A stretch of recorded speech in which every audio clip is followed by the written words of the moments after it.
এবার বাংলাদেশ ও নেপালের মতনই ভারতের সরকারের পদত্যাগের দাবি তুললেন ভারতের ছাত্র জনতারা। এবার মোদী সরকারের বিরুদ্ধে গোটা ভারত এক হয়ে যাচ্ছে।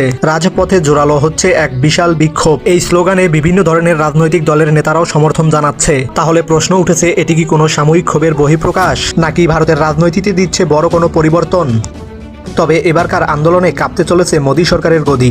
এখন কথা হলো, শেষ পর্যন্ত কোথায় যেয়ে থামবে এই আন্দোলনের ঝড়? এই আন্দোলনের ঝড়টা এতই বেশি যে ক্ষমতা হারানো মমতা ব্যানার্জিও দিল্লিতে এসে আন্দোলনে যোগ দেওয়ার কথা বলেন।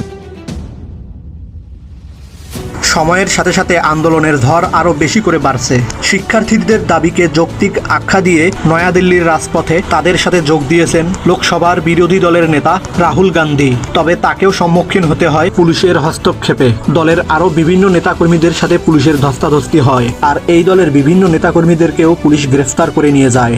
আর এই ঘটনায় দেশ জুড়ে নতুন বিতর্কের জন্ম দিয়েছে। এখন বর্তমানে সবার মুখে একটাই প্রশ্ন, এই পরিস্থিতি নিয়ন্ত্রণ রাখতে সরকার কি সংগ্রামের পথ কি বেছে নিবে, নাকি আরো গভীর হবে ভারতের রাজনৈতিক সংকট, যেটা নাড়িয়ে দেবে ভারতের ক্ষমতাশীল প্রধানমন্ত্রী নরেন্দ্র মোদীকে? শিক্ষার্থীদের দাবিকে ন্যায্য আখ্যা দিয়ে প্রথমে আন্দোলনে যোগ দেন ভারতের 59 বয়সী প্রখ্যাত জলবায়ু ও শিক্ষা আন্দোলন কর্মী সোনম ওয়াংচুক। গত শনিবার যন্তর মন্তর থেকে অনশনরত মনচংকে জোরপূর্বকভাবে হাসপাতালে ভর্তি করেন পুলিশ। এরপর শিক্ষার্থীদের দাবিতে রাজপথে সরব হয়ে দাবি করেন ভারতের জাতীয় কংগ্রেস নেতা রাহুল গান্ধী। মোদী সরকারের বিরুদ্ধে প্রতিবাদ জানাতে ও ককরোচ পার্টিকে সমর্থন জানাতে ইতিমধ্যেই যন্তর মন্তরে পৌঁছেছেন পশ্চিমবঙ্গের সাবেক মুখ্যমন্ত্রী মমতা ব্যানার্জি, পাশাপাশি কর্ণাটকের মুখ্যমন্ত্রী টি.কে. শিবকুমার, আরও কেরালার মুখ্যমন্ত্রী বি.ডি. সতীশান মোদীর বিরুদ্ধে আন্দোলনে রাহুল গান্ধীর সপক্ষে যোগ দেন। শিবসেনা প্রধান উদ্ধব ঠাকুরে যন্তর মন্তরে দেখা যায় কংগ্রেস নেতা শশী থামিকেও। উত্তরপ্রদেশের সাবেক মুখ্যমন্ত্রী অখিলেশ যাদবকেও দেখা যায় মোদীর বাসভবনের সামনে।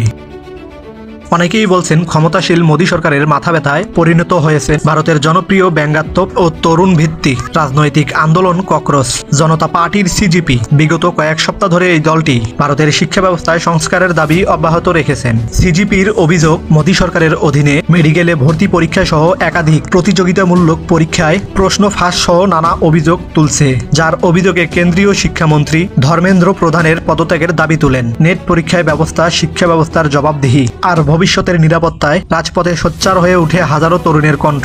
অভিযোগ উঠেছে, তরুণদের কণ্ঠস্বর শোনার বদলে তাদেরকে দমন করার জন্য উঠে পড়ে লেগেছে ক্ষমতাশীল মোদী সরকার। ভবিষ্যতে প্রশ্ন তোলা শিক্ষার্থীদের দমিয়ে দিতে হাতিয়ার হিসেবে ব্যবহার করা হচ্ছে আইন শৃঙ্খলা বাহিনীকে।